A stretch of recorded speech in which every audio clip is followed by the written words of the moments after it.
자녀들에게 무엇을 가르칠 것인가? 너의 근원이 누구인가? 너는 어디로부터 왔는가? 너의 창조자는 누구인가? 과연 그분은 어떤 분인가?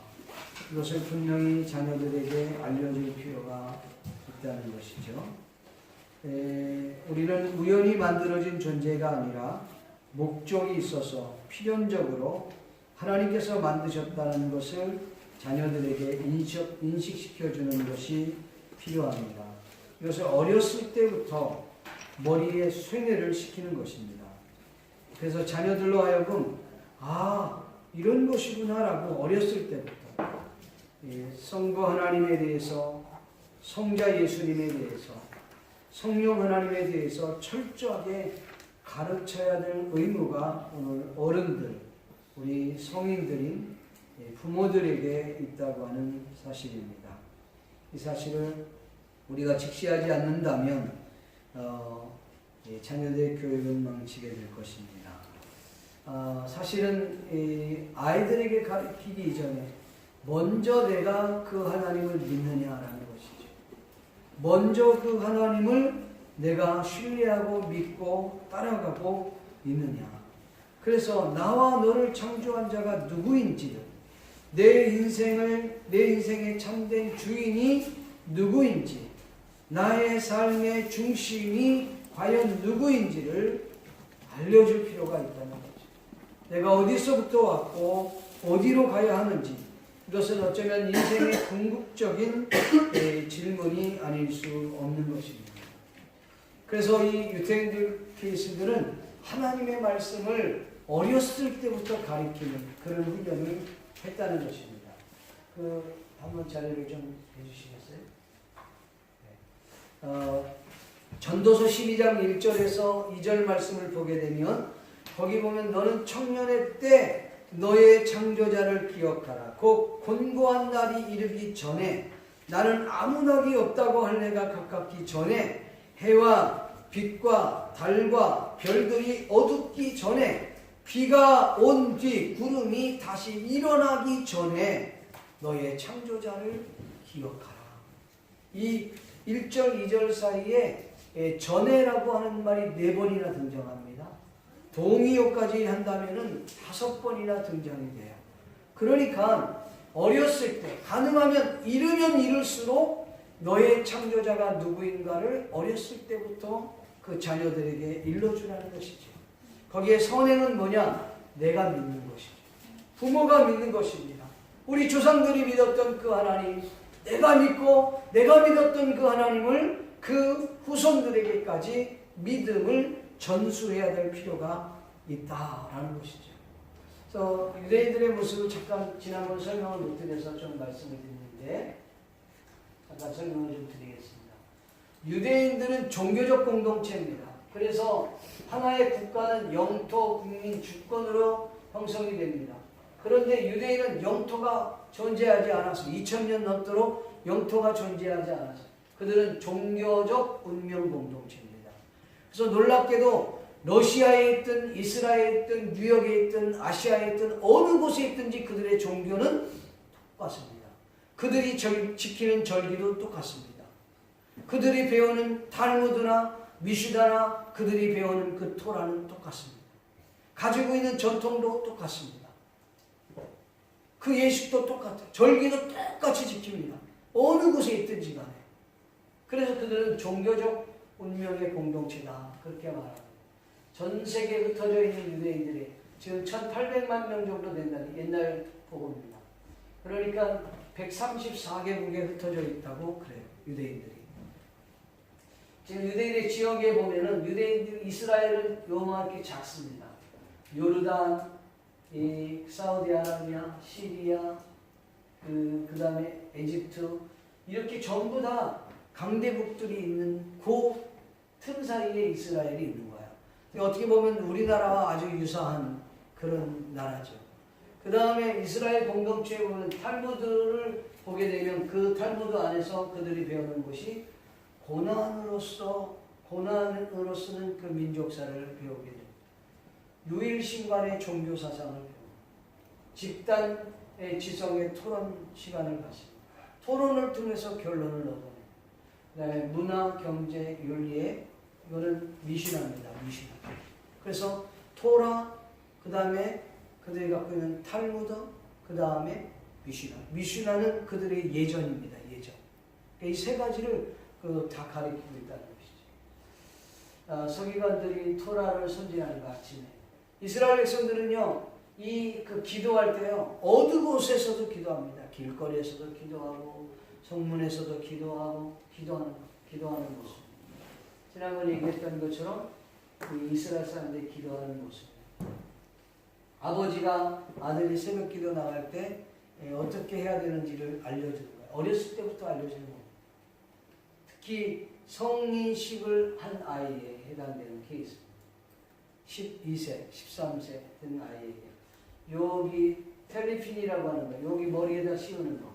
요것이 두 가지가 텔리핀입니다. 여기 속에 오늘 여러분들 읽었던 신명기 6장의 말씀을 집어넣어요. 4절부터 9절의 말씀을 적어요. 성경에 그래서 손에 매며 미간에 붙이며 그렇게 얘기했습니다. 이거는 도서관에서 토론하며 2명씩, 4명씩 토론하는 모습이죠. 기도할 때의 모습입니다. 유대인들이 기도할 때 세 가지를 반드시 하는데, 하나는 이 키파입니다. 머리에 쓰는 머리 뚜껑, 이 모자입니다. 그 다음에 이 텔리핀입니다. 머리에 쓰고 이마에 붙이고 손목에 매는 거. 그 다음에 세 번째로는 우리로 얘기하면 망토 같은 겁니다. 탈리트라고 하는 옷인데 이 옷을 반드시 입고 기도하게 됩니다. 성전에서 하든지 그들 학교 강당에서 하든지 또 집에 회당에서 하든지 그런 부분들을 이렇게 제공합니다. 전에 얘기했던 거죠. 기도하는 모습. 이게 텔리피기어, 기호, 표호. 예, 한다는 것이죠. 여기는 바로 통곡의 벽에서 기도하는 모습. 이렇게 가까이 있습니다. 절기를 지키는 모습입니다. 이 절기는 똑같이 지킵니다. 이스라엘 백성들이 어디를 가든지 절기를. 이거는 초막절을 맞이해서 이렇게 지켜서 집 안에다 이렇게 합니다. 하자리를 이렇게 하고 아이들에게 아버지가 설명을 하는 거예요. 왜 이걸 유래했는지. 그러면 그 아이가 크면 그 아이가 결혼해서 자기 자녀들에게 똑같이 가르치는 거예요. 왜? 배운 대로 하는 것입니다. 그 다음에 아침에 안식일이라든가 절기의 첫 아침을 열 때는 그의 집의 아내가, 엄마가 불을 밝히는 일이에요. 이거는 이제 식사 시간이면서 절기의 일을 지키면서 가족들과 대화하는 날. 아이들이 기도하는 거죠. 이게 메주사입니다. 메주사. 이게 집에 들어갔다 왔다 갈 때 할 때는 어린아이가 이렇게 키퍼를 쓰고 기도하고 성경 읽고 집에 왔다 갔다 하면서. 이 키퍼를 왜 하냐면 너의 하나님의 말씀을 내 입에 대며 여호와의 말씀을 떠나지 말라. 그랬기 때문에 이들은 그냥 철저히 그냥 지키는 겁니다. 밤에 성경과 탈무드를 가르치는 모습이에요. 이건 아버지가 아이들을 데리고 가르치는 거예요. 이건 할아버지가 아이들을 가르치는 거예요. 지식 IQ에 해당되는 부분들은 아버지가 가르쳐요. 그리고 EQ에 해당되는 것, 감성이나 정서나 이런 부분들은 어머니의 몫입니다. 이거는 아버지가 저녁에 돌아와서 아이들에게 성경을 가르치고 탈무드를 가르치고 탈무드 집이라는 곳에서 가르치는 것. 부모가 자식에게 축복 기도하는 모습. 이게 일상생활이에요. 그래서 그들이 이렇게 하는구나라고 배우는 거예요. 자기들도 그렇게 또 하고. 앞전에 얘기했던 이게 메주사입니다. 이게 집 대문에다 그리고 집 안쪽에다 이걸 붙여놓습니다. 그리고 나갈 때도 성경을 입에 대고 들어올 때도 성경에 입을 대고. 왜? 이 하나님의 말씀을 내 입에서 떠나지 말게 하라. 그렇기 때문에 그렇게 뭐 이렇게 했다고 떠납니까? 그들의 의식이에요. 그들의 정신이라는 거죠. 그걸 굉장히 중요하게 봤다는 것이죠. 아이들이 태어나면요 성별 의식이에요. 이게 키파인데 태어나면 너는 선민이다. 선민 의식을 가리키는 거야. 아예 머리에다 키파를 씌워주면서 너는 성별된 존재야라고 하는 거죠. 이 성인식이 되면은 이렇게 토라를 들고 그 앞에서 경문을 읽고 그렇게 합니다. 성인식 때는 축제 분위기예요. 친구들과 할아버지와 부모님들이 같이 춤을 추는 그런 모습입니다. 성인식은 굉장합니다.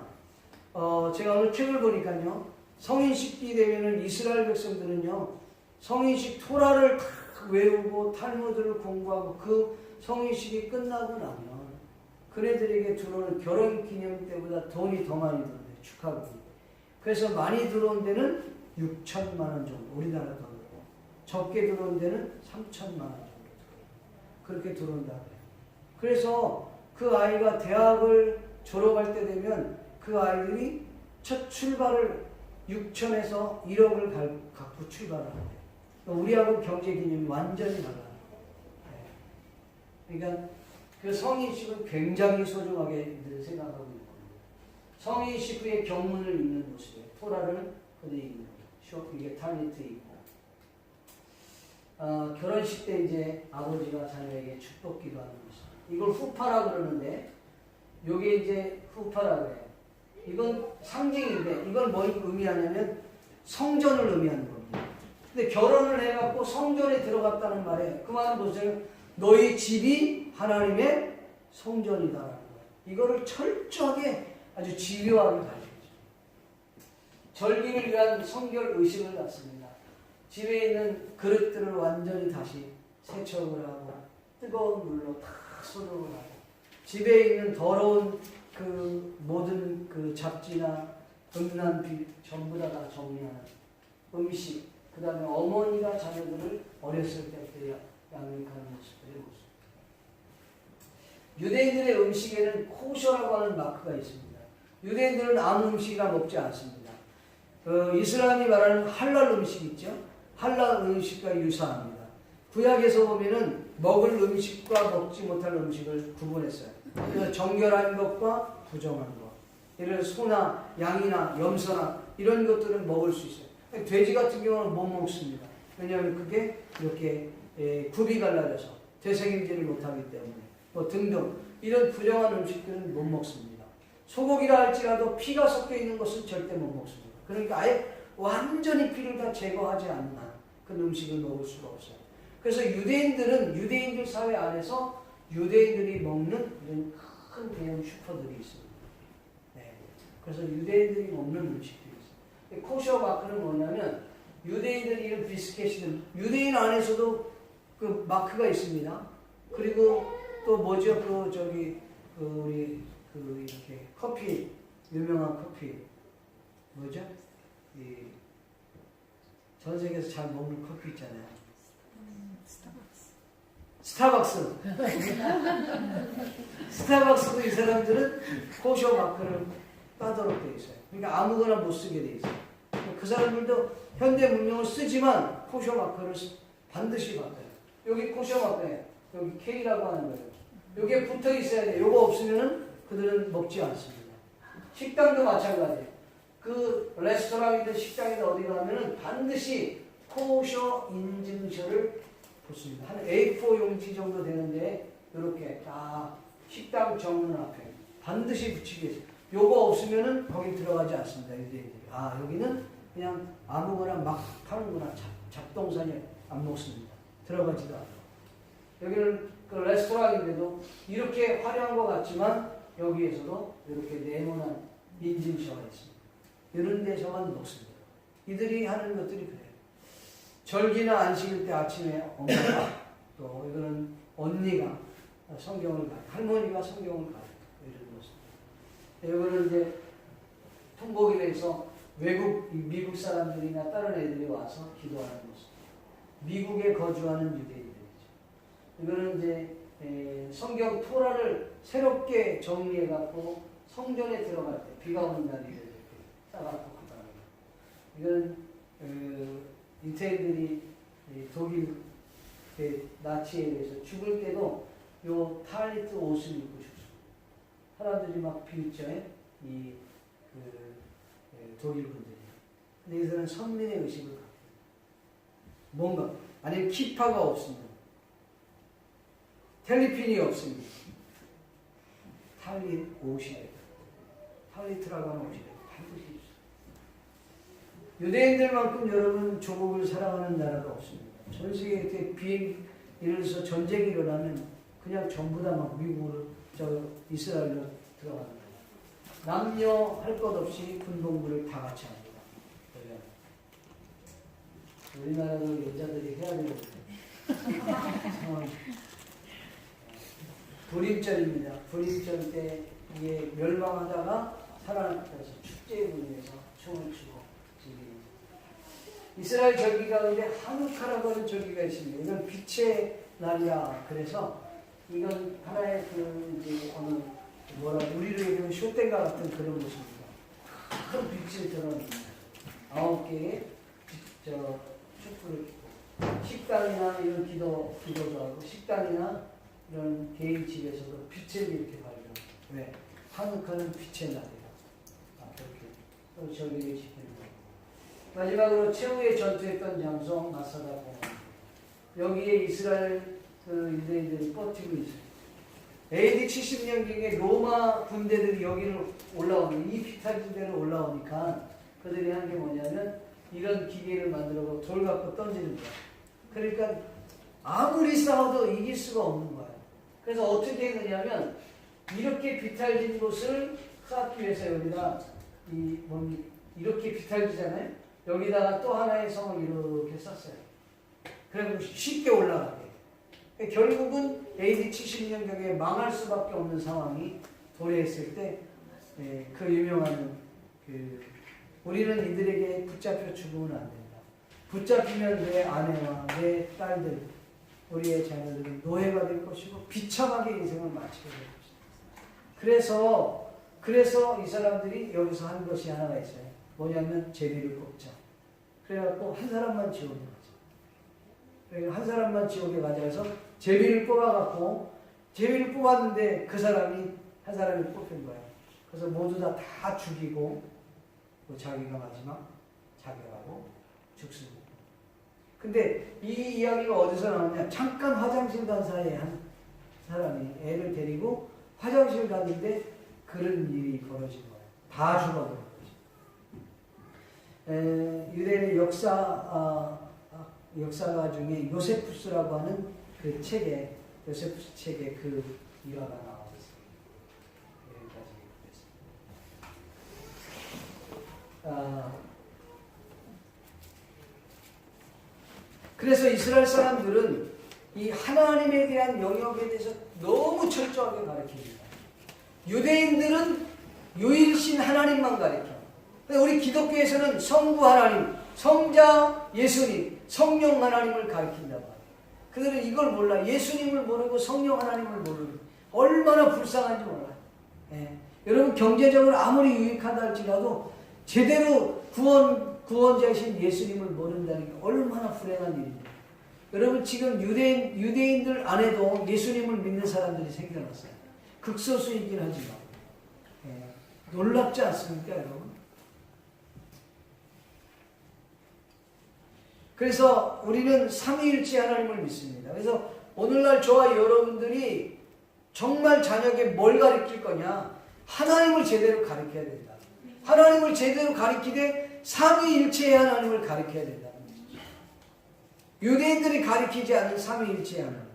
삼위일체 하나님은 성부, 성자, 성령님은 서로 다른 위와 사역은 가지지만 본질적으로 그의 그 권능이나 능력이나 성품이나 그의 위치나 다 동일하다는 거예요. 한마디로 얘기하면 성부 하나님, 성자 하나님, 그리고 성령 하나님은 서로 다른 위로 존재하지만은 성령 하나님의 사역이 다르고 성자 예수님의 사역이 다르고 성부 하나님의 사역이 다르다는 것이에요. 그러나 그의 능력과 성품과 그의 그 위치와 지위와 모든 것이 동일하다는 것이에요. 아니 무슨 그런 이야기가 있냐. 그래서 삼위일체의 하나님은 저와 여러분이 이해해서 받을 것이 아니라 믿어야 될 부분입니다. 우리 인간이 어떻게 그걸 믿겠어요? 동그란 것 같은데 세모인데 네모 이런 거 이걸 어떻게 우리가 받냐. 그래서 이 삼위일체에 대한 부분들은 사실은 추상적인 부분입니다. 그런데 1년에 중세시대 때나 사람들이 삼위일체 하나님을 자꾸 설명을 하려고 하다가 이런 양태론에 빠지게 돼서 그건 이단입니다. 그게 뭐냐면 물, 수증기 또는 얼음 뭐 이런 거예요. 고체가 되면 얼음이 되고 또 물이 수증기가 되어서 하늘로 올라가는, 그 다음에 그냥 물로 존재하고 똑같은 일체라는 거예요. 일체는 설명이 되는데 삼위가 설명이 안 돼요. 이거는 그 양태론이 와서 이단 사람들이 주장했던 겁니다. 또 어떤 사람은 그거를 다른 표현으로 얘기해갖고 집에 있을 때는 아버지고 직장에 갔을 때는 과장님이고 교회 갔을 때는 장로님이야. 한 분은 설명이 되는지 몰라도 그 그 위치, 그 능력은 설명이 안 되는 거예요. 이것도 양태론에 속한 거예요. 이거 완전히 반대로 성부 하나님 따로, 성자 예수님 따로, 성령 하나님 따로 해서 30년을 만든 케이스가 있습니다. 이것도 이단입니다. 우리가 말하는 삼위일체 하나님은 성부, 성자, 성령 하나님은 그 세 위격이 있는 거야. 위치가 따로 있어. 그러나 그의 성품과 그의 능력과 그가 가지고 있는 모든 위치와 그의 능력은 동일하다는 거예요. 동일하다. 그런데 한 분이라는 것이죠. 이건 설명할 수 없는 거죠. 그래서 추상적인 하나님이에요. 그래서 유대인들이 말하는 하나님의 영역을 이렇게 추상적인 하나님으로 얘기할 수밖에 없는 것이 인간의 영역에서는 범접할 수 없는 영역이라고 봤기 때문에 그렇던 것이죠. 근데 왜 이렇게 동양이나 많은 사람들이 이렇게 하나님을 설명을 이렇게 하려고 하느냐? 그럼 구상화하는 생각을 갖기 때문에 손에 잡히는 하나님, 눈에 보이는 하나님, 느껴지는 하나님을 만들려고 하다 보니까 그렇게 설명을 했던 것이죠. 여러분, 삼위일체 하나님을 여러분의 자녀들에게 바르게 알려줘야 돼요. 여러분 자녀들에게 바르게 알리기 전에 먼저 저와 여러분이 그 하나님을 제대로 믿고 알아야 될 줄로 믿습니다. 성부 하나님은 어떤 분이시냐? 성부 하나님은 대표적으로 그의 사역은 창조의 사역입니다. 온 우주 만물을 창조하십니다. 온 우주 만물을 창조하는 그 창조 가운데는 저와 여러분들도 함께 있다고 하는 사실을 믿기를 바랍니다. 그렇다면 예수님과 성령님은 뭐 하셨냐? 성부 사역을, 그 창조 사역할 때 아무것도 안 했냐? 하도 그러니까 요한복음 1장이 그러잖아요. 그가 없이는 창조될 수가 없다. 그렇게 말씀하잖아요. 그래서 왜 창조 사역을 성부 하나님께로 돌렸느냐는 거죠. 여러분, 모든 하나님이 함께 사역했지만 주 사역을 성부 하나님께로 돌렸다는 거예요. 무슨 얘기 아십니까? 그래서 성부 하나님께서 온 우주 만물을 만드셨다라고 하는 이 창조주 하나님에 대해서 자녀들에게 아주 분명하고 명쾌하게 그 아이들에게 가르쳐야 되는 것입니다. 여러분, 이 세상에는요, 두 가지의 세계관이 있습니다. 하나는 창조 세계관입니다. 흔히 말하는 기독교 세계관이에요. 또 하나는 뭐냐면 바로 진화론 세계관입니다. 이 창조 세계관, 진화론 세계관이에요. 이건 창조론은 기독교 세계관은 뭐냐면 유신론을 말하고, 그 다음에 진화론은 무신론을 말하고, 두 가지 세계관 외에는 없어요. 오늘 여러분이 집에 가서 또 여러분 스스로가 한번 물어보십시오. 진지하게 여러분 자녀들에게 또는 여러분 스스로에게 너는 신이 있다고 믿냐? 아니면 신이 없다고 믿냐? 라고 물어보세요. 그러면 분명히 50대 50 정도 나올 겁니다. 어떤 사람은 있다 그러고 어떤 사람은 없다고 그럴 것입니다. 그럼 다시 물어보시오. 너는 창조론을 믿니? 아니면 진화론을 믿느냐? 그러면 대체적으로 사람들이 나는 진화론을 믿어. 왜? 진화론을 믿는 이유가 많이 있는 이유가 학교에서 그렇게 많이 배웠기 때문에. 그 교회를 다니니까 그래도 창조론을 믿는다고 말하는 사람도 있습니다. 대체적으로 학생들한테 물어보면요, 이제 뭘 믿냐, 진화론을 믿냐, 창조론을 믿냐 할 때 잘 모르겠어요. 그렇게 얘기해요. 잘 모르겠다고 하는 말은 뭐냐면 내가 지금 이 두 사이에 혼돈이 오고 있습니다. 방황하고 있습니다. 라고 하는 말이에요. 학교에 가면 진화론이 맞는 것 같고 교회 오면 창조론이 맞는 것 같고 그리고 왔다리 갔다리 하는 거예요. 예. 그러면 어떤 교회 다니는 학생들은 나는 창조론을 믿어요. 그렇게 믿어요. 그렇게 말해요. 그러면 그런 아이들과 다음 꿈에 때 해갖고 물어봅시다. 난 진화론을 믿는다 아니면 창조론을 믿는다 다 하는 사람들에게 물어봐요. 너는 창조론이 더 과학적인 것 같니? 진화론이 더 과학적인 것 같니? 라고 물어보면 대부분의 아이들은 진화론이 더 과학적이라고 말합니다. 진짜 그러나요? 진짜 진화론이 더 과학적인가요? 라고 물어요. 여러분 창조론도 그렇고 진화론도 그렇고 가설 위에 세우는 거예요.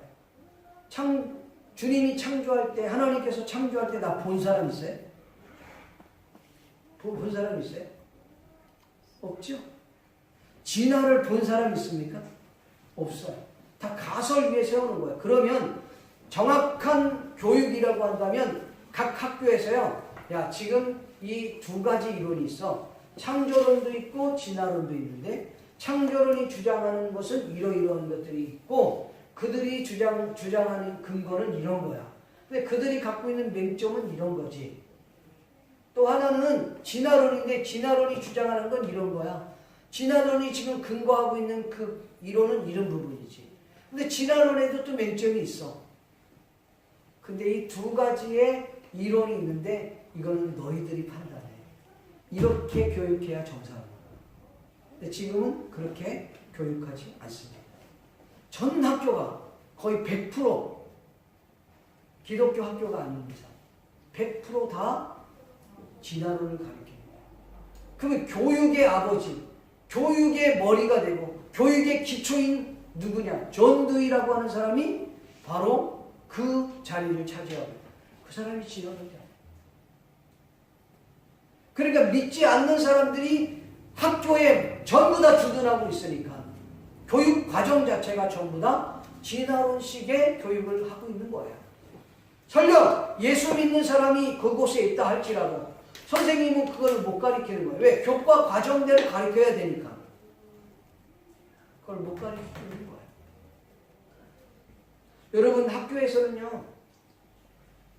아니 교회에서 일주일에 그것도 2-3시간 정도. 제가 오늘 노아 방주에 대한 이야기를 우리 어린아이들에게 아주 리얼하게 설교를 하고 왔어요. 애들이 막 깔깔대고 웃고 웃으면서 넌 지금 무슨 얘기가 아니다. 그래서 설교를 하고 왔습니다. 네. 근데 이 아이들이 듣는 시간은 기껏 해봤자 15분이야. 교회에 있는 시간이 2-3시간이에요. 그러나 일주일 동안 세상에서 학문을 배우는 35시간 이상을 학교에서 살고 있는 거야. 이런 아이들에게 어떻게 우리는 복음으로 그들을 변화시킬 수 있을까요? 근데 더 놀라운 사실은 우리 부모님이 신앙에 확고함이 없는 거야. 그러니까 나도 확고함이 없는데 어떻게 자녀에게 이 확고한 거를 전해줄 수 있겠냐는 거죠. 그 아이를 그냥 완전히 학교에다 그냥 맡겨버린 거야, 교육으로. 존 두이가 그 일을 다 잡았어. 존 두이가 말하기를 우리에게 맡기십시오. 15년 안에, 20년 안에 전부 다 무신론자로 만들겠습니다. 이게 존 두이의 말이에요, 여러분. 우리는 그런 학교에 지금 우리 자녀들을 맡기고 있는 거죠. 그러니까 유대인들 같은 경우는 가정이 가장 교육기관이 가장 중요해요. 아버지, 어머니가 교사예요. 가정에서는. 가장 중요한 교육기관이고 두 번째로는 그들은 회당입니다. 랍비들을 최고로 알고 있어요. 그들은. 그래서 집에 만약에 랍비가 왔다. 근데 무슨 일을 하는데 이 꽃이 있어요. 근데 아이가 아버지한테 아빠 이 꽃이 이름이 뭐야? 그렇게 물어보면 아버지가 똑똑한 아버지라도 글쎄 이 꽃이 뭘까? 이게 무궁화라고 생각을 하는데도 불구하고 글쎄 그거 다 잘 모르겠는데 랍비한테 물어봐. 랍비는 다 알고 있어. 그러면 그 아이가 꽃을 가지고 랍비에게 가. 이게 뭐예요? 이거 무궁화야. 그래? 아, 그래. 라피가 볼 때 아니 저렇게 쉬운 걸 왜 안 가르치고 나한테 그러나? 왜? 라피를 존경하게 하고 있어요. 우리는요 학교 선생님 알기를 우습게 알아요. 개떡으로 알아요. 선생님은 최고예요. 가정에서의 부모는 머리. 아까 여러분 기도하는 거 맞죠? 아버지가 축복 기도하죠. 그건 유대인의 전통이에요. 그 다음에 그들이 학교를 가면 어떤지 압니까? 오전 시간에 전부 다 종교돼요. 그러니까 그 트라이앵글 교육이에요. 가정, 회당, 학교는 동일한 교육을 하고 있다는 것이죠. 그들이 흩어져도 동일한 전통을, 동일한 절기를, 동일한 토라를 공부하는 거예요. 동일한 언어, 히브리어. 아무리 영어를 잘하고, 아무리 내가 러시아를 잘하고, 아무리 한국말을 잘하고, 일본말 잘해도 미안하지만 그들의 공유는 히브리어. 여러분 한국 어머님들 한국말을 자녀들에게 잃어버리게 하서는 안 돼요. 한국어를 잃어버리는 순간 정체성을 잃어버려요.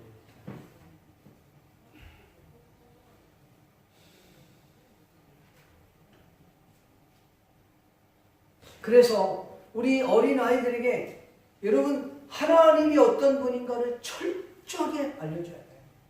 하나님께서 우리를 창조해 주셨다는 것, 이것뿐만 아니라 하나님이 왜 너를 이 땅에서 창조해 주셨을까? 너를 창조한 목적을 분명하게 알려줘야 돼요. 너는 우연히 태어난 존재가 아니야. 하나님이 필연적으로 너를 이 땅에 세워야 할 이유가 있었기 때문에 보낸 거야. 그렇기 때문에 나의 창조의 목적을 분명히 알려주고 그 창조의 목적뿐 아니라 삶의 목표도 분명히 알려줘요. 너의 창조의 목적이 뭔지 아니? 하나님의 영광, 하나님을 기쁘게 하는 거야. 그 하나님의 영광, 하나님의 창조 목적을 이루기 위해서 너의 삶의 목표가 필요한 거야. 내가 뭘 하는지, 내가 결혼을 하든, 내가 사업을 하든, 네가 신앙을 하든, 네가 어떤 무슨 일을 하든, 돈을 벌든, 네가 공부를 하든, 그 목적이 어디에 있느냐는 거죠. 전부 다 귀결되는 것은 이 창조의 목적. 하나님을 기쁘게 하고, 하나님을 영화롭게 하고, 이거예요. 이사야 43장에 내가 너를 지었나니 나를 찬미하게 하려 함이니라. 믿습니까? 이걸 안 가르치는 거예요. 나도 신앙이 없고 애들도 신앙이 없고 그러니 그 아들한테 무슨 걸 기대합니까? 공부만 잘하면 된다고요? 천만의 말씀입니다. 공부 잘해갖고 망하는 사람들 많습니다. 얼굴만 잘생기면 된다고요? 얼굴값 하다가 망하는 사람 많습니다. 돈만 있으면 된다고요? 돈 때문에 망하는 사람 많습니다. 공부할 때 너 왜 이 공부를 해야 되는지 아니? 사업을 너 왜 이 사업을 해야 되는지 알아? 돈을 왜 벌어야 되는지 알아? 내가 결혼해야 될 이유가 뭔지 알아? 하나님께서 그것을 분명하게 이끌어. 여러분 부모님들이 해야 될, 내가 그렇게 믿어야 되고 자녀들에도 그렇게 알려주지 않으면 안 된다는 거예요. 만약에 그런 아이들이 공부만 잘해갖고 아니면 돈만 많이 있어갖고 외모만 멋있어갖고 사회 보낸다고 해봅시다. 전 사회는 진화론적으로 완전히 전부 다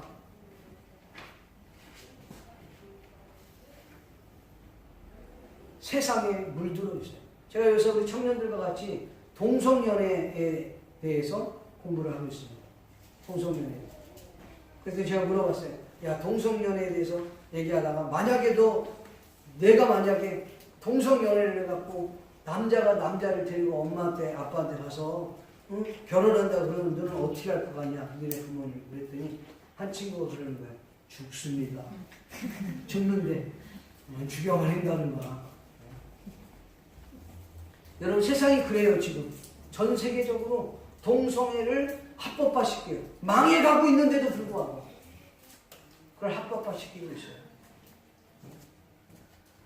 그래서 지금은 미국 같은 데도 아무데나 가면 안 돼.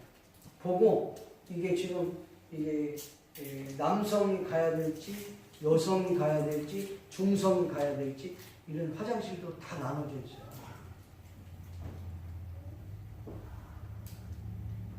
시대가 그렇게 바뀌었어요. 결혼을 하려고 했는데 주례자인 목사님이 동성애가 와갖고 주례해달라고 하니까 할 수 없습니다. 차별한다고 고소를 했어.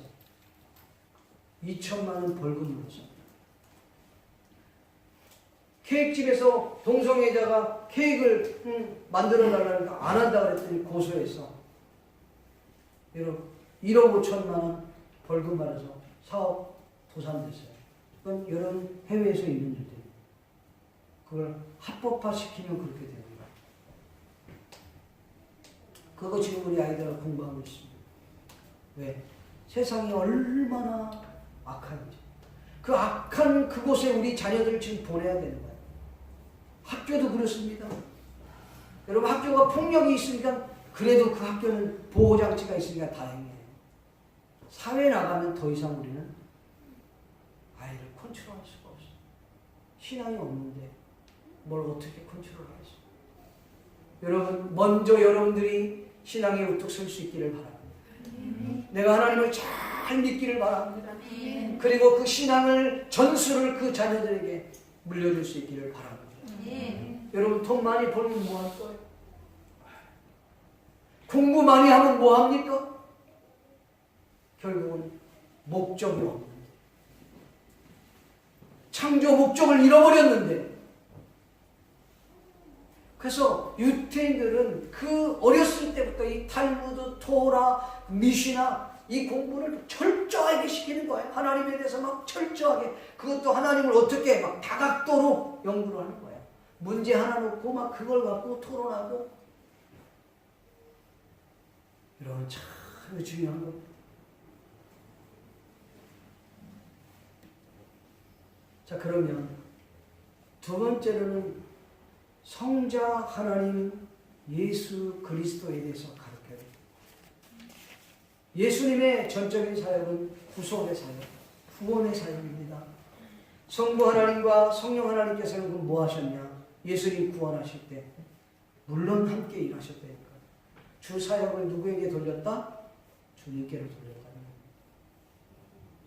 왜? 그분은 다 동일하신 능력과 본능을 갖고 있는 분들이기 때문에. 하나님께서 우리를 불쌍히 여기셔서 2000년 전에 당신의 아들 하나밖에 없는 독생자를 예루살렘 이스라엘의 가장 적은 베들레헴이라는 곳에 보내셨습니다. 그런데 헤롯이 예수님을 죽이려고 합니까? 예수님이 어린 나이에 자기 의지와 상관없이 그 부모님과 함께 애국으로 도망을 갑니다. 그리고 헤롯이 죽었다는 얘기를 듣고 다시 성령의 인도를 받고 천사의 이야기를 듣고 갈릴리로 들어와 30년을 합니다. 거의 30년 가까이. 그리고 30살이 될 때에 예수님이 이제 공적 사역을 하셨고 공적 사역하면서 천국 복음을 여러분 전파하시고 천국 복음을 가르치시고 그리고 가난한 자, 병든 자, 귀신 들린 자들에게 천국의 평안을 그들에게 주었습니다. 이게 예수님의 3대 사역인 줄로 믿습니다. 그 예수님께서 그렇게 사역하시다가 그분이 십자가에 못 박혀 죽으셨습니다. 3일 만에 부활하시고 그리고 40일 이후에 제자들과 함께 있다가 주님이 승천하셨습니다. 승천하시면서 너희가 본 그대로 내가 다시 올 것이다. 구름 타고 올 것이다. 그렇게 말씀하시고 하나님 나라에 올라가신 줄 믿습니다. 네. 반드시 구주님이 재림하실 것입니다. 네. 이 예수 그리스도를 우리 자녀들에게 반드시 알려줘야 된다는 것이죠. 네. 여러분 예수님 없는 우리의 인생이 무슨 의미가 있겠냐는 말이에요. 예수 때문에 내 죄 문제가 해결되고 예수 때문에 내 인생이 달라지고 예수 때문에 나의 삶이 완전히 바뀌어지는데 우리가 이 예수님을 믿지 않으니까 이 예수님을 확실하게 믿지 못하니까 자녀들에게 전수가 안 되는 거예요. 네. 여러분 그 예수님을 전해야 돼요. 그래서 어렸을 때부터 그래서 저는 기회가 된다면 제가 지난번에 가서 토라 무슨 뭐 쉐마 그거 공부하는 데 가서 이렇게 보니까 그 교회에서 자기가 했던 것 중에 다른 건 몰라도 우리 교회 어린 아이들한테 쉐마 교육을 했으면 좋겠다. 쉐마 교육이 다른 게 아니라 그냥 부모님과 대화하는 시간을 주는 거야. 1시간 동안. 근데 그냥 대화하는 시간을 그냥 주는 게 아니라 아예 샘플을 딱 줘요.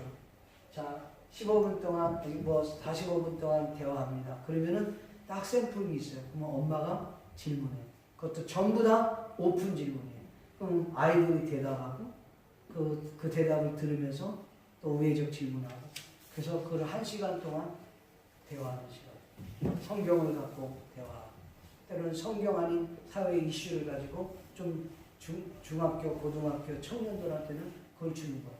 그러니까 부모님과 대화하는 시간이 많아지고 생각의 폭이 넓어지고 애들이 생각 자체가 부모님으로부터 아니면 선생님으로부터 이 주입식으로 공부했던 아이들이 자기 생각들이 있기를 시작해요.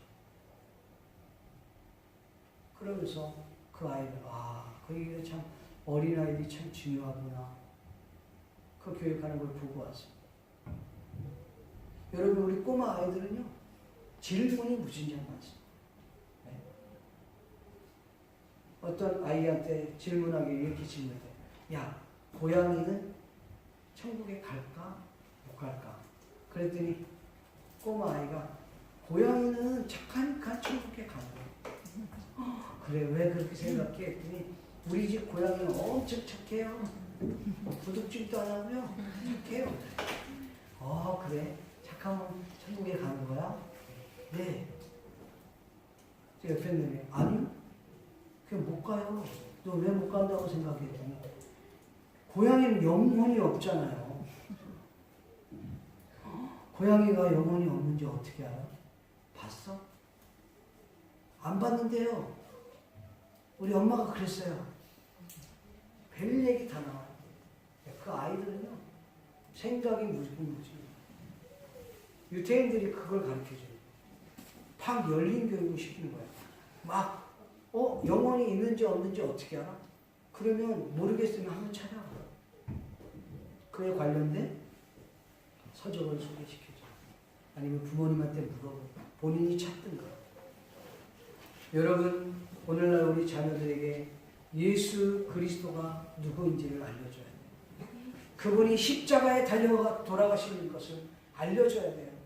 아마 사람들 가운데 그럴 거야. 아니 예수님이 2000년 전에 우리로 얘기하면 2018년 전에 예수님이 이 땅에 오셨는데 내가 태어날지도 모르는데 내가 태어나지도 않은 나를 어떻게 나를 위해서 십자가에 못 박혀 죽을 수 있습니까?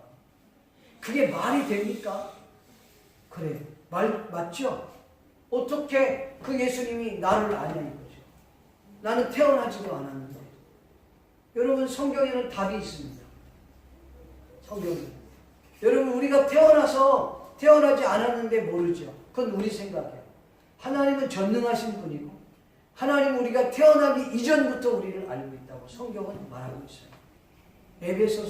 에베소에 보니까 내가 너를 짓기 전에 예레미야서 1장에 보니까 4절 9절 말씀에 보니까 너를 모태에서 짓기 전에 너를 알았고 내가 어머니 뱃속에서 나오기 전에 너를 성별하였고 너를 여러 나라의 선지자로 세웠노라.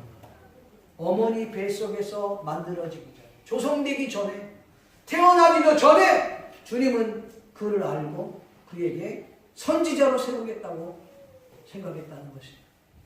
여러분 예레미야나 우리가 뭐가 달라? 그때는 태어나기 방금 전이고 우리는 2000년이 넘었으니까 그렇게 계산할 수 있는 이건 우리의 생각이에요. 전능하신 하나님은 우리를 아십니다. 그 하나님 예수 그리스도를 분명히 알려줘요. 예수님이 우리를 위해서 십자가에 못 박혀 죽으셨다는 거 믿습니까? 인간 스스로가 자신의 죄 때문에 자신의 문제를 해결할 수 없는 존재. 나는 스스로 우리가 구원받을 수 없는 존재. 그렇기 때문에 반드시 그 예수 그리스도 외에는 구원이 없다. 여러분 예수님에 대해서 얼마나 많은 여러분 공부할 것들이 많습니다. 우리의 선배들이 종교 개혁자들을 위해서 존 낙스를 이슈해서 칼빈이나 그 zwingl이나 아니면 뭡니까 마틴 루터나 이런 사람들이 목숨을 걸고 어떤 존 낙스 같은 경우는 화형에 처해 있지 않습니까? 그가 화형에 처해서 불이 올라오기 전에 하나님 앞에 기도했던 내용들을 보면요, 기가 막혀요. 뭐라고 기도하는지 압니까? 하나님, 내 몸이 찢겨져도, 내 몸이 갈기갈기 찢겨져도 나는 하나님을 따라갈 것이다. 그러면서 기도하는데 그 기도문을 다 못해요. 불길이 쌓여서 태워져. 목숨을 걸고 그럴 수 있을까? 인간의 힘으로는 불가능하죠. 성령의 능력이요. 예수님을 만난 사람만의 고백이 있다는 것이죠. 믿습니까? 네. 그러니까 우리 자녀들에게 반드시 예수 그리스도를 만나게 해줘야 돼요. 그 길을 여러분 가이드 역할을 해주는 게 부모님의 역할이에요. 여러분 돈 조금 버는 게 중요한 게 아니에요. 공부 좀 잘하는 게 중요한 게 아니에요. 내가 사업이 좀 잘 되고 이런 게 지금 중요한 게 아니라 어린 아이들에게 정말 예수 그리스도가 누구인지를 분명하게 물어봐요. 너 예수님 믿니? 정말 예수 그리스도가 누구라고 너는 생각하니? 물어봐야 돼요. 믿지 않는다면 이것만큼 여러분 큰 저주는 없는 거예요. 마지막으로 세 번째로는 성령 하나님에 대해서 자녀들에게 알려주어야 된다는 거예요. 성령 하나님은 예수님을 믿는 하나님의 자녀가 천국에 갈 때까지 하나님이 보호하시고 인도하시고 축복하시는 역할을 하신다는 사실. 믿기를 주님의 이름으로 축복합니다. 간단하게 얘기하면 그런 거예요. 성령 하나님께서 배후에 보혜사 성령님이라고 그러잖아요. 보혜사 성령님이라고 하는 말은 뭐냐면 옆에서 돕는다라는 뜻이에요. 그러니까 우리 주님은 늘 우리와 함께 하시며 우리 성령 하나님이 우리를 돕는 분이세요. 여러분 예수 그리스도를 입으로 시인하고 마음으로 믿고 입으로 시인하여 구원받은 하나님의 자녀, 성령의 도움 없이는 그렇게 할 수 없습니다. 그런데 구원받은 그 자녀가 천국 갈 때까지 성령 하나님 우리를 보호하신다. 지켜주신다는 거예요. 할렐루야. 이게 축복이에요. 그래서 칼빈이라고 하는 유명한 신학자가 뭐라고 얘기했냐면 칼빈의 5대 교리 가운데 마지막 교리가 하나가 뭐냐면 성도의 견인이라 그런 말을 했어요. 성도의 견인. 구원받은 하나님의 자녀가 천국 갈 때까지 하나님이 그를 이끌어 주신다는 말이에요. 견인이라는 말 여러분 잘 알죠? 차가 고장이 났어. 차가 고장이 나갖고 완전히 퍼져갖고 혼자 스스로 갈 수가 없는데 오늘 저와 여러분이 그런 존재예요. 죄악으로 말미암아 전적으로 타락됐어요. 우리는. 그래서 스스로 구원할 수가 없어. 내 스스로 완전히 스스로 어떻게 살아날 수 있는 존재가 아니에요. 왜? 이미 전적으로 타락했기 때문에. 칼빈의 5대 교리 가운데 인간은 전적 부패하고 전적으로 타락했다는 거예요. 그래서 우리 힘으로 안 된다는 거예요. 그러니까 우리가 정말 예수 그리스도로 말미암아 죽을 수밖에 없었던 우리가 살아난 것이 아니야. 죽었던 너를 살린 거예요. 우리 죽은 거예요. 죄로 말미암아 죽어버렸어요. 다 더 이상 살아날 수 있는 존재가 아니에요. 우리가 지옥에 천국에 갈 뻔했던 사람인데 지옥에 간 게 아니에요. 완전히 우리는 지옥에 간 거예요. 완전히 죽었던 거예요. 근데 죽었던 너를 살리신 거예요. 하나님. 예수님이. 믿습니까? 네. 그러니까 고장났기 때문에 더 이상 어떤 힘으로도 갈 수가 없는 거예요. 그러니까 고장난 차를 어떻게 해요? 견인차가 오잖아요. 견인차가 오면 어떻게 해요? 우리 한번 새벽 예배 가다가 퍼져갖고 사거리에서 퍼진 거예요. 차를 몰고 가는데 이게 열이 막 계속 올라가는 거여서 얘가 차를 모르니까 왜 이렇게 올라가나 그랬더니 이게 저기 뭡니까 라지에타 거기서 물이 새면서 완전히 그 물이 싹 다 빠졌는데 물이 있어야지 이게 열을 내리는데 물이 없으니까 기름도 없고 물도 없고 그러니까 바닥에 나니까 열을 계속 나니까 결국은 이 차가 힘이 드니까 팍 주저앉아. 차가 안 가. 아무리 휘휘해도 안 가는 거예요. 그것도 사거리에서 딱. 나는 우리 여성들이 그렇게 힘센 줄 몰랐어요. 우리 그 큰 차를요, 저는 앞에서 집사님 물어보세요. 했더니 세 사람이 앞에서 차를 쫙 밀더라. 차가 쫙 움직여요. 차를 해놓고 한쪽에 세워놨거든요. 그랬더니 견인차가 와서. 견인차가 왔는데 견인차가 우리 차를 앞바퀴를 탁 들더라고요. 그리고 견인하는 것을 딱 해서 그 견인차가 앞바퀴를 딱 들고 그 다음에 이 차 점검 고치는 대로 이제 끌고 가는 거예요. 여러분 내가 여기 고장난 차에 올라탔다고 합시다. 그리고 운전대를 들고 그리고 견인차가 가는데 나는 막 오른쪽으로 가고 싶어 핸들 막 돌린다고 오른쪽 가나요? 왼쪽으로 막 브레이크 막 밟으면 브레이크 쓰나? 안 써요. 누구에 의해서 가요? 견인에 의해서 가요. 견인차에 의해서. 마치 고장난 우리가 예수님을 믿음으로 믿는 것도 하나님의 은혜 아니고 성령님의 능력 아닌 건 믿을 수가 없어. 그렇게 은혜로 우리가 믿고 우리가 그런 존재니까 성령님께서 오셔서 우리를 견인해갖고 천국까지 이끌고 가시는데 때로는 보호하시고 때로는 지켜주시고 때로는 하나님께서 우리에게 도와주시는 역사가 있는 줄로 믿습니다. 그래서 여러분 우리 자녀들이 신앙생활할 때 성령의 은혜를 경험해야 돼요. 성령의 능력을 경험해야 돼요. 예수 만났을 때 그 예수님의 큰 은혜를 경험해야지 들쑥날쑥을 안 하는 거예요. 아세요? 내가 그런 은혜를 경험하지 못하면 그 자녀들에게 그걸 줄 수가 없는 거예요. 저는요 고등학교 1학년 때 오늘 1부 때 내가 얘기했는데 고등학교 1학년 때 예수님을 만나면 너무 좋은 거예요. 성령님이 나와 함께 하니까요. 이야 그때 당시 성경도 비싸잖아요. 근데 성경 이걸 발기발기 찢어갖고 66권을 딱 만들어갖고 가면서 제가 책을 읽어요. 2번 차에 치여주고 보냈어요. 운전자가 나 보면서 야이 5천짜리만 하면서 저기 미친 새끼라고 막 그러고 하는데 나는 하나도 그 소리가 나쁘게 안 들리더라고요. 아니 그건 뭐 그렇게 중요하지 않아요. 중요한 건 내가 성경을 보는 게 중요한 거지.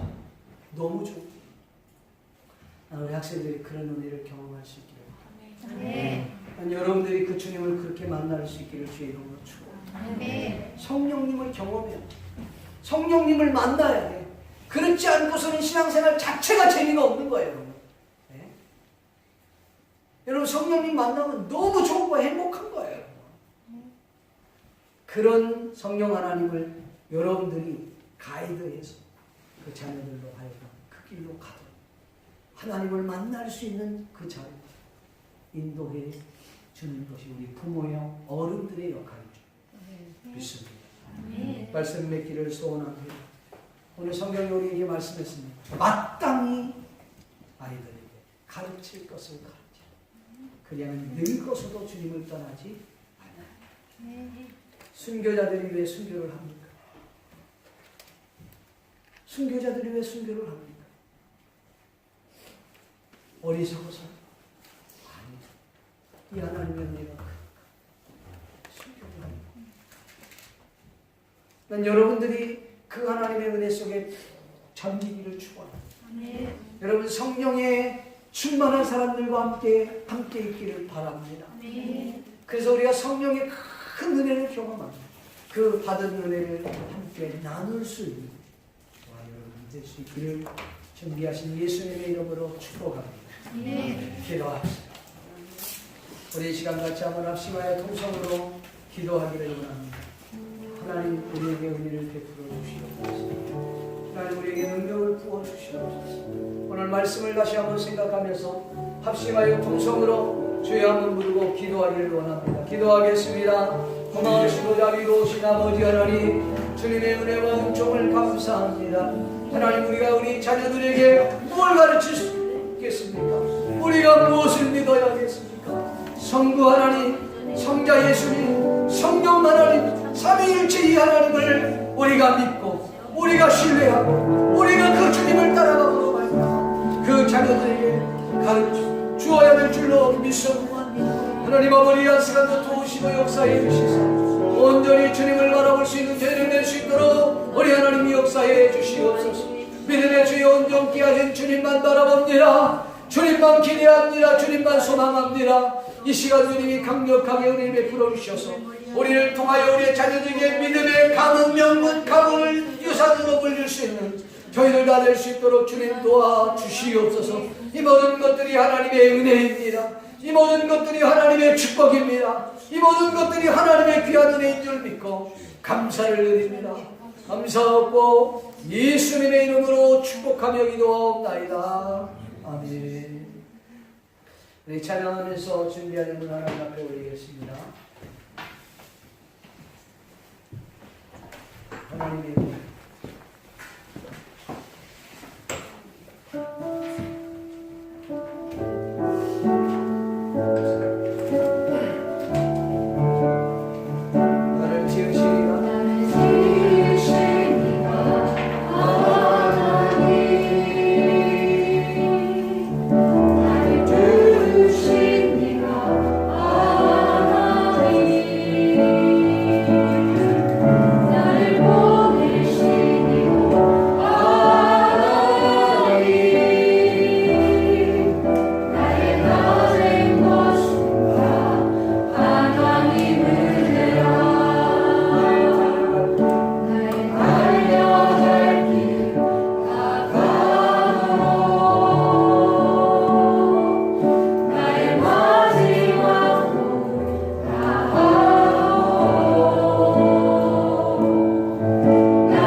감사합니다. 드려진 예물을 주님이 축복하여 주시옵시고 이 예물이 쓰여지는 곳마다 주님의 큰 영광과 능력이 나타나게 도와주시옵시고 그린 손길 위에 하나님이 축복하시사 개인과 가정과 직장과 사업터 위에 하나님이 놀랍도록 복의 복을 더리며 주시옵시고 자녀의 앞길을 활짝 열어주시옵시며 주님의 놀라우신 능력을 베풀어 주시기를 원합니다. 하나님의 교회를 주님이 축복하시고 이 교회가 우뚝서 하나님의 거룩한 나라 위하여 귀하게 쓰임받을 수 있도록 주여 축복하여 주시옵소서. 감사를 드리옵고 예수님의 이름으로 축복하며 기도하옵나이다. 지금은 우리 주 예수 그리스도의 하나님 아버지의 크신 사랑과 성령님의 감화 감동으로 교통하시니 오늘 이 자리에 모인 모든 하나님의 자녀들 머리 위에 지금부터 영원토록 함께 있을지어다. 아멘.